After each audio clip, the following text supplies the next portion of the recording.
Paris Olympics లో బరిలోకి దిగుతున్న భారత అథ్లెట్లకు దేశం మొత్తం మద్దతుగా ఉండాలని ప్రధాని మోదీ మన్ కీ బాత్ లో పిలుపునిచ్చారు. ప్రపంచం ముందు భారత పతాకాన్ని రెపరెపలాడించే అరుదైన అవకాశం వారికి ఉందన్నారు. డ్రగ్స్ మహమ్మారిని నిర్మూలించేందుకు మానస హెల్ప్ లైన్ వినియోగించుకోవాలని మోదీ దేశ ప్రజలను కోరారు. పారిస్ ఒలింపిక్స్ లో బరిలోకి దిగుతున్న భారత అథ్లెట్లకు దేశం మొత్తం మద్దతుగా ఉండాలని ప్రధాని మోదీ పిలుపునిచ్చారు. 112వ మన్ కీ బాత్ కార్యక్రమంలో మోదీ మనసులో మాటలు దేశ ప్రజలతో పంచుకున్నారు. ప్రపంచమెదుట భారత పతాకాన్ని రెపరెపలాడించే అరుదైన అవకాశం మన ఆటగాళ్లకు వచ్చిందని, మనమంతా వారిని ఖచ్చితంగా ప్రోత్సహించాలని పేర్కొన్నారు. పలు అంశాలను ఆయన ఈ సందర్భంగా ప్రస్తావించారు. యూకేలో జరిగిన అంతర్జాతీయ గణిత ఒలింపియాడ్లో పాల్గొని పతకాలు సాధించిన జట్టును ప్రధాని అభినందించారు. పూణేకు చెందిన ఆదిత్య వెంకట్ గణేష్, సిద్ధార్థ్ చోప్రా, ఢిల్లీకి చెందిన అర్జున్ గుప్తా, గ్రేటర్ నోయిడాకు చెందిన కనవ్ తల్వార్, ముంబైకి చెందిన రుషిల్ మాథూర్, గౌహతీకి చెందిన ఆనందో బాధురితో ప్రధాని మాట్లాడారు.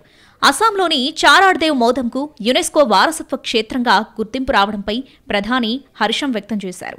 దేశంలో ఈ గౌరవం దక్కించుకున్న 43వ ప్రదేశమని మోదీ అన్నారు.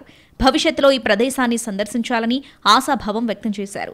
ఏ దేశమైనా తమ వారసత్వ సంపదను ముందుకు తీసుకెళ్తేనే అభివృద్ధి సాధిస్తుందని ప్రధాని అభిప్రాయపడ్డారు.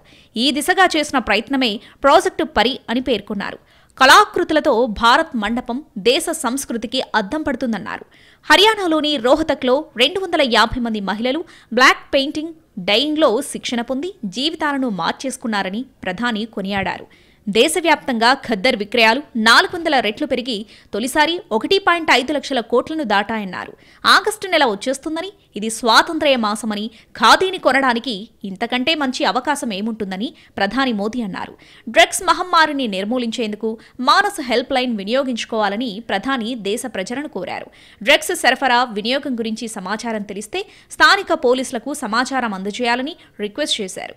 భారతదేశాన్ని డ్రగ్స్ ఫ్రీ దేశంగా మార్చడంలో అందరూ పాల్గొనాలని మోదీ పిలుపునిచ్చారు. మన తల్లి కోసం, మాతృభూమి కోసం మనం ప్రత్యేకంగా ఏదైనా చేయాలని ప్రధాని అన్నారు. దీనిని దృష్టిలో ఉంచుకుని మొక్కలు నాటే ప్రచారంలో మనమంతా భాగస్వాములు కావాలని పిలుపునిచ్చారు. ఏక్ పేడ్ మా కే నామ్ కార్యక్రమం కింద ఒకే రోజు 2 లక్షల మొక్కలను నాటి సరికొత్త అధ్యాయం సృష్టించామని మోదీ చెప్పారు.